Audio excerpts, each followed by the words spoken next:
Hello మిత్రమా, ఎలా ఉన్నారు అందరూ? సో మేమైతే మా మమ్మీకి టీచర్ ఎలిజిబిలిటీ టెస్ట్ ఉందని చెప్పేసి మంచిర్యాల నుంచి మంతని వరకు అయితే గూగుల్ని లొకేషన్ అడుక్కుంటూ వచ్చామన్నట్టు.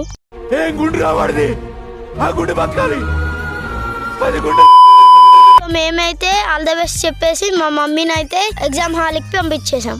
సో మేమైతే టైం పాస్ కోసం ఎంజాయ్మెంట్ చేయడానికి పార్కులో ఆడుకుంటున్నాం ఫ్రెండ్స్. సో మా మమ్మీకి సర్ప్రైజ్ ఇద్దామని చెప్పేసి అండ్ స్ట్రెస్ని పోగొట్టడానికి చికెన్ కర్రీ అయితే వండుతున్నాం ఫ్రెండ్స్. సో దానికోసం అయితే వెజిటేబుల్స్ ఇంగ్రీడియంట్స్ అన్నీ అయితే కొంటున్నాం. సో ఇది ఇవాళ వీడియో. Okay bye friends.